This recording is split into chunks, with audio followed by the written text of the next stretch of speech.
All right.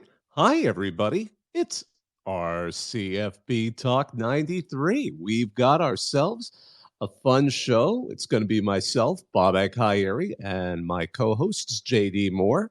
We always like to mix it up at least once a week. We like to talk about something other than FBS football. And today we're going to be discussing sprint football, specifically with the commissioner of the Collegiate Sprint Football League, Dan Mara. So we're going to go ahead and get everyone up here.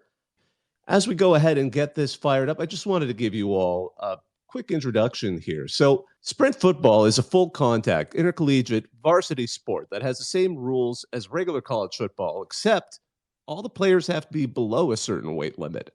And we'll get more into that with the commissioner. The Collegiate Sprint Football League began play in 1934. It's had some famous former players.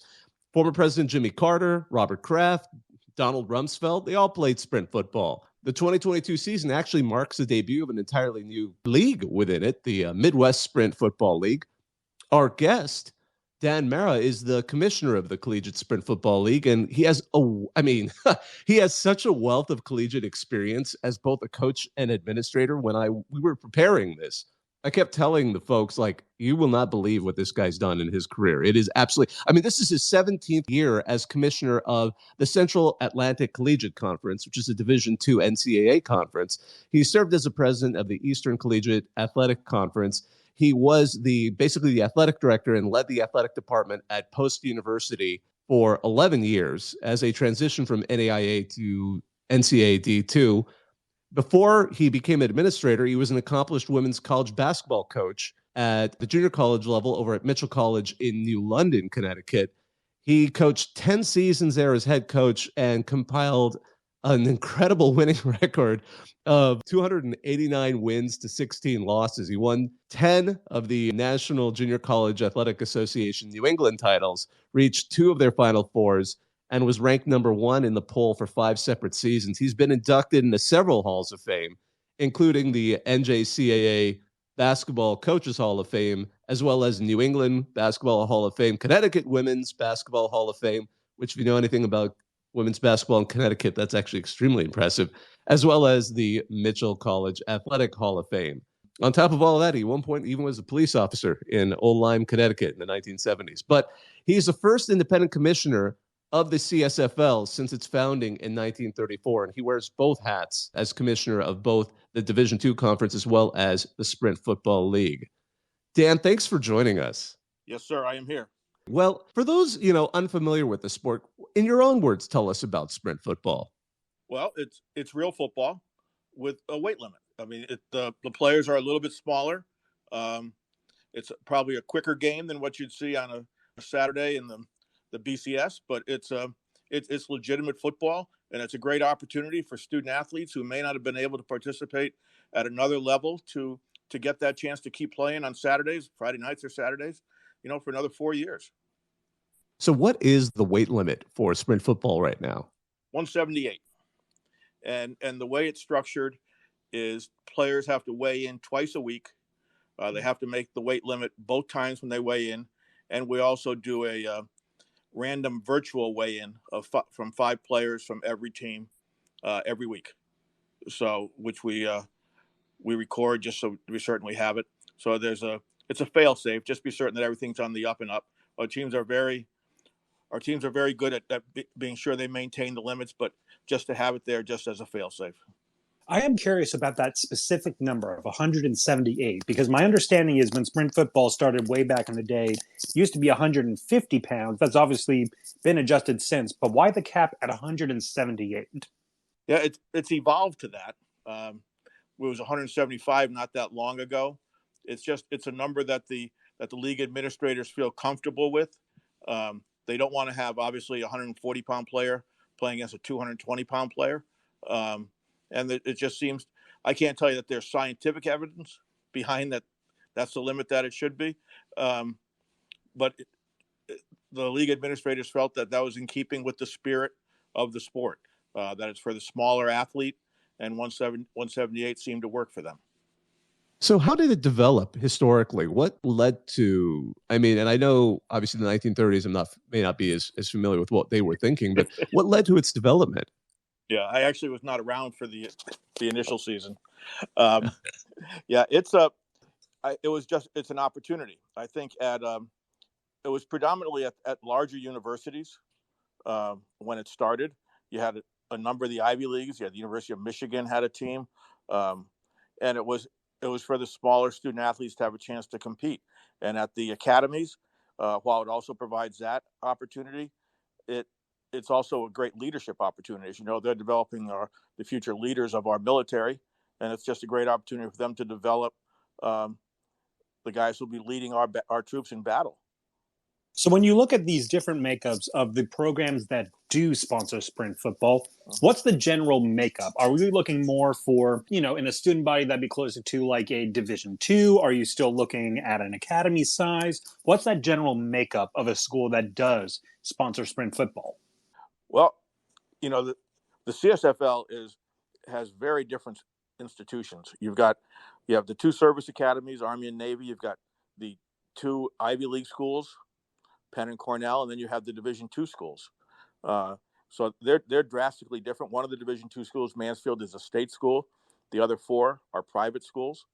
One of the Division II schools also has a varsity football program, NCAA football program that it competes with. So the makeup of the institutions is across the board, and they all have their own reasons why they found sprint football to be suitable for them. What drew you to sprint football? I mean, because you're now their commissioner. What attracted you to it?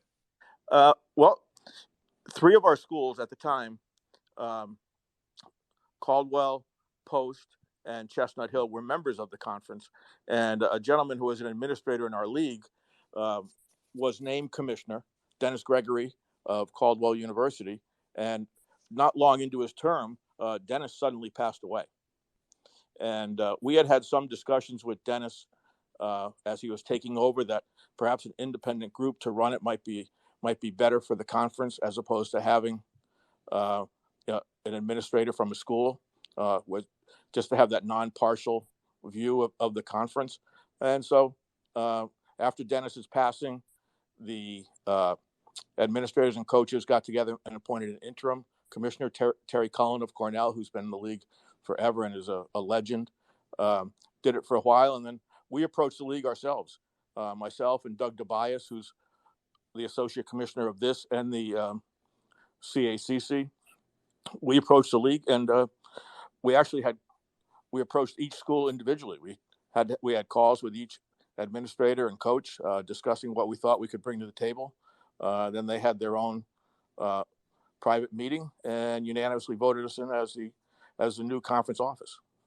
For these schools that go ahead and choose to be a part of sprint football, what's the opportunity for expansion within the sport? Obviously, you got a lot of teams like Caldwell based up in New Jersey, the service academies, which are on that eastern seaboard in Annapolis and in West Point. Does geography have to play a major factor into that? Or are there others considering factors for sprint football as well? Well, as you know, geography in college athletics has become less and less of a concern. But I would say in the CSFL, it still is somewhat of a concern. Alderson Broaddus is a little bit far outside the footprint in West Virginia. But yeah, it's something that we look at. I think we have a great opportunity to grow. It's really it's an interesting proposition for Division II institutions. It's non-scholarship. There's a cap on practices in terms of when you can start practice. You can't bring your teams back early. You have to wait for classes to start. There's a limit on the number of assistant coaches.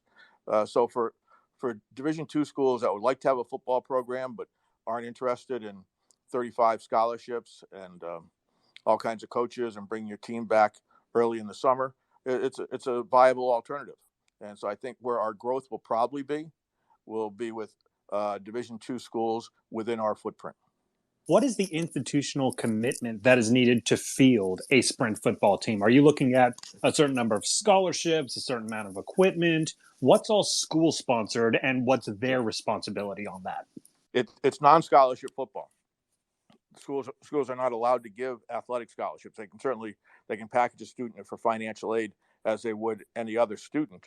but they cannot have an athletic nexus to any of the aid that the student athlete receives. In terms of the actual budget, that's up to the institutions. Obviously, health and safety is a primary concern, so I'd say all of our schools are very well equipped, as you would see on any NCAA football program in terms of the helmets, the practice equipment, et cetera, is all pretty much state of the art, as you would see at any Division I or Division II program. That really kind of goes to a question I had. I know a pair of programs, at least recently, from Sprint Football decided to actually turn their programs into Division II football programs with Post and Franklin Pierce. Mm-hmm. So what do you think led to that transition? Was it the fact that Sprint Football was so, I mean, as you said, it is like, it is football, it is college football at its very heart. Was that just something where they decided Sprint Football was sort of a test run and then they decided to expand it? Because I know that's historically not necessarily been the case. You know, schools like Penn have been having separate football teams since 1934, and the service academies have for decades on themselves. But what do you think led to those two to decide to kind of switch from Sprint Football to Division II? I think there was a change in university administrations at both schools. I think both schools started the program with the intent of staying as Sprint Football programs. Each school brought in a new president, new athletic director, different set of eyes on the program, and they made the adjustment to go to NCAA football. I think one thing that schools that are looking at it as an enrollment driver may make them look to NCAA football would be that we have a roster cap of 65, and obviously in the NCAA you can have as many as you want, and I think that might have played a role in it as well. But I think it was basically just a change in institutional philosophy because of new staff. Oh, that's fascinating. I was actually wondering about the roster numbers, and that really does kind of lend into that. So you've talked about the ideas, because I mean, as a commissioner, I'd be really curious to hear your thoughts on a strategy that you've thought for expanding the sport. Because I agree, I mean, I completely am with you. The more anyone learns about Sprint football, I think as just a layperson coming into it, you become almost surprised you haven't seen more teams because it's so attractive. Is it the size? I mean, what would be your thoughts on how the sport could expand? Yeah, I think you're right. I think the word has to get out there, and that's Doug DeBias is doing a great job marketing the CSFL. Obviously, we're very new in our administration, but I think we've made some great strides in that way. But you're right. When you talk to administrators at universities, even those who have NCAA football programs, and talk to them about the CSFL, they go, geez, we could do that too. Like Alderson Broaddus does, or the 4 Division I schools in the conference. You have a varsity football team and you have your sprint football team. So I think there's definitely room for growth. And we are out there actively talking to potential schools. It's great that the Midwest has started up. I think it'll spread the word nationally and probably help the recruiting bases for our schools. But we're hopeful for growth in the not too distant future. When it comes to getting the word out, I'm sure television access has to be a huge thing for any football conference in order for it to grow and expand with a fan base. What does current broadcasting rights look like for Sprint football right now? Yeah, we don't have any of the broadcasting rights for our schools. The Ivies are tied into ESPN Plus. The service academies have their own deals, and we are as a single sport standalone conference. We don't really have too much to do with what the schools are doing in terms of their broadcasting. So you touched on the Midwest Sprint Football League, and how did the CSFL work at all with them to help them get started, or what is that relationship like? Yeah, we've talked on more than one occasion with the people starting up the Midwest League, and the short story is Nancy Blotner, Dr. Blotner, who was president at Caldwell University, left a few years ago to go to Fontbonne in St. Louis, arrived on campus, saw a need to increase male enrollment, and thought that Sprint football would be a good fit for their conference or for their campus. And she was a Johnny Appleseed of Sprint football in the Midwest. She went out and contacted schools, and after 1 year, she talked 5 other schools into starting it, and that's how the program came about. So we're very closely linked. Dr. Blotner is a good friend of the Sprint Football League. And Maria Buckle, who's acting as the commissioner of the Midwest, has been very active in reaching out, contacting us, speaking with us. She's also the athletic director of Fontbonne, but it's been a very strong relationship, and we would hope that sometime in the future we'd be able to have some type of competition. By competition, do you mean like sort of setting up a postseason game between the two leagues? That's a possibility. We did pass legislation this year allowing CSFL teams to compete one game against a Midwest Football League team if they so chose. It was not a requirement; it was permissive. But teams are allowed to do that, and I wouldn't be surprised if down the road that started to happen. And then, if scheduling would allow, perhaps have a bowl game at the end of the season. But we don't have that solidified at this point. But it is something that there's been discussion. I know the Midwest League has a great interest in it. Yeah, I think one of the benefits of being a smaller league is that nimbleness. It's not like deciding to add something at the last second at the NCAA level. This is something where the two sides can come to a decision fairly quickly. So as the Midwest Football League was developing, I mean, were there lessons you think they learned from? Because I mean, I love she's Johnny Appleseed of sprint football. I thought that was actually I love that comparison. But were there lessons you think she was able to draw on from how the CSFL runs itself and growing it within its own territory? Definitely, yes.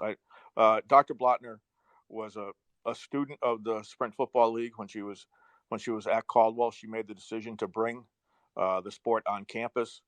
She was very involved with the entire process. She understood exactly how it worked, from picking out the helmets and the pads to what equipment they would have to what field they would use. And she took all that to the Midwest, and she's very persuasive. And she was able to convince the other conference or the other schools out there to start it up. And yeah, I think it's based pretty squarely on the Sprint Football League. So as far as just kind of turning it back to the CSFL, is there an effort to try and restart some of the programs that used to have sprint football? I know Rutgers did, and some of the other Ivies did as well. Yeah.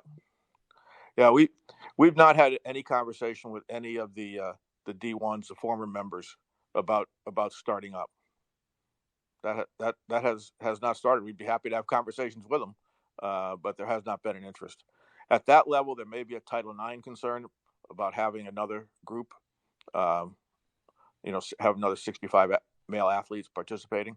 But we have not had any discussions with them. Now, as you look to kind of how does expansion typically work for the CSFL? Because obviously, I know sometimes there's some turnover in teams from season to season.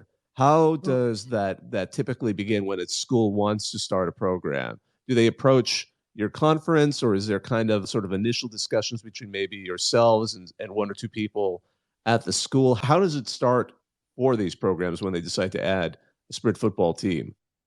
Well, sometimes people have heard of it through presentations we may have given or discussions we may have had at larger venues. But traditionally, an athletic director will reach out to myself or to Doug DeBias, and we'll start the conversation there, and then we'll progress to the president of the institution, and then we'll bring information to our members to discuss the viability of adding that particular school. So the presentations thing is interesting. So how often do you find yourself presenting about sprint football? What kinds of audiences? Conferences typically, or? Yeah. We speak to athletic directors. We speak to a group of presidents. We'll speak to anybody, to be honest with you, just to get the word out there. And frequently, presidents or athletic directors from our member schools will talk to schools that may not have an NCAA football program about the possibility of joining the CSFL. Just wanted to take a quick second to do a station ID. This is RCFB Talk 93. We're talking sprint football with CSFL Commissioner Dan Mara. My next question, however, was, I know that sometimes leagues can have a bit of a divide between the haves and have-nots. And at least so far this season, you're looking at some of the scores. Some of the teams are definitely stronger than the others. Is there difficulty in administering a league where there is that kind of divide? Well, in terms of the actual administering of the league, no. I mean, but obviously it's unfortunate sometimes if a school loses by a large amount. But as the league office, we're Switzerland, so we do not take a position one way or the other with any topic that about competition, et cetera, like that. We'd love to get to the end of the year and everybody's 500, but that's just not realistic. Right. Schools have different missions. They draw different pools of student athletes, and they have different reasons why they have sprint football.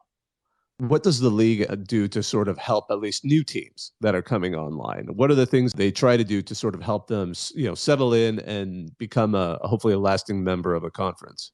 Well, we start at ground zero with schools that are interested in terms of we supply them with a potential startup cost, potential annual budgets, everything from when you should hire a coach to what equipment you should be looking at. So we start at the very basics with them, and then we walk them through the entire process, all the way from application to visit to acceptance, and then getting them on the schedules. So we're very involved from soup to nuts, from ground zero.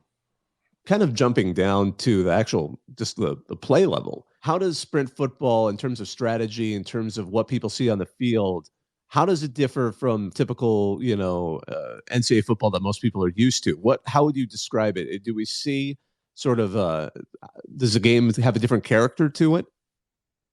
I mean, I don't believe so. No, because as you know, there's so many different levels of NCAA football. I wouldn't compare it to Alabama, Clemson. But it's good athletes who are just a little bit smaller. You may have a 160-pound offensive lineman, which adds a whole different dimension in terms of how people can get out and pull on a sweep. It's a little bit different, but I think it's a high quality product. What are the rule sets that you typically have in sprint football, and where are they traditionally derived from? I'm sure it's very similar to Division I football in the same way that you would have your yard markers, your general rules, your penalties. But I'm curious to know, especially with the weight differences, do you have any kind of special accommodations in terms of rules or play changes that you would typically see at a Division I level? No, it's straight NCAA football. We use the NCAA football manual.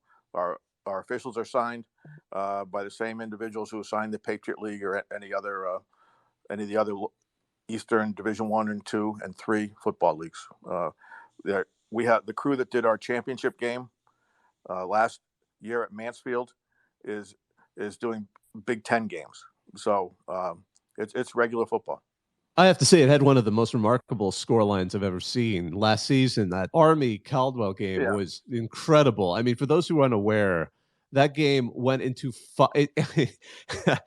good luck finding any other game that ended in 5 OTs with a score of 4-2. Now, it's so funny. I think even anybody who's just sort of a regular college football fan would have gone like, "How does that work? How are there 3 safeties?" But obviously there wasn't.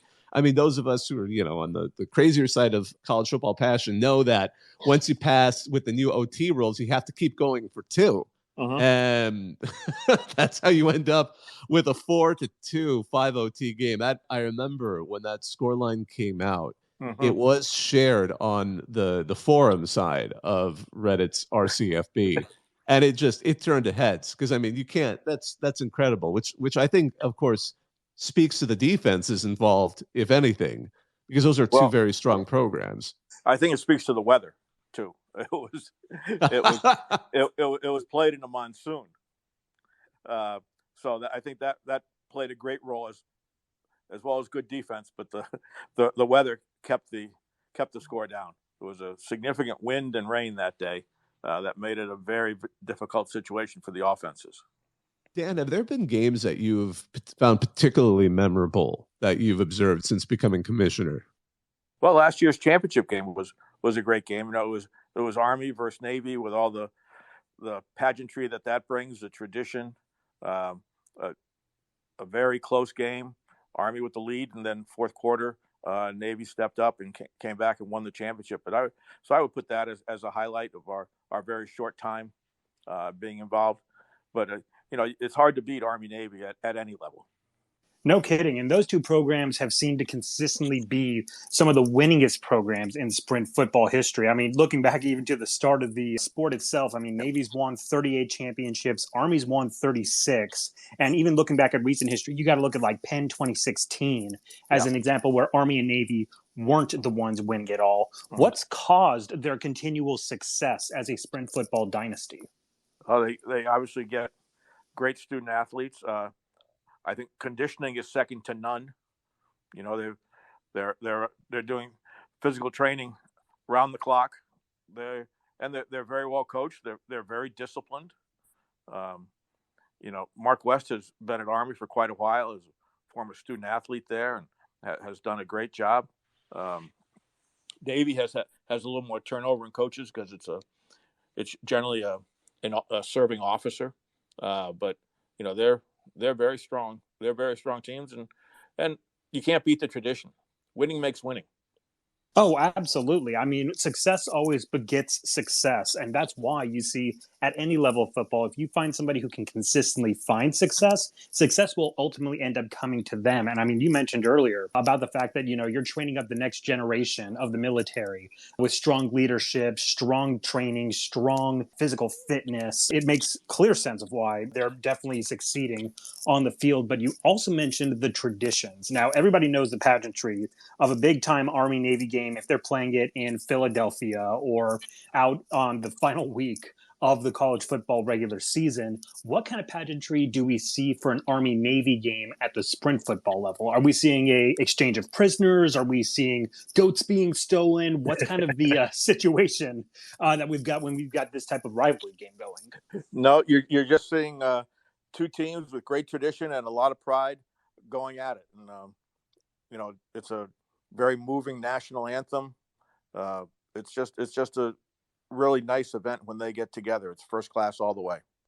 Now, are these games typically played on campus when it's between the two of them? I imagine it would be, but do you have opportunities of, we can put it at a neutral site in a larger arena? Is that something that sprint football has explored in the past, or is that something they would be interested in? We have had discussions with some venues.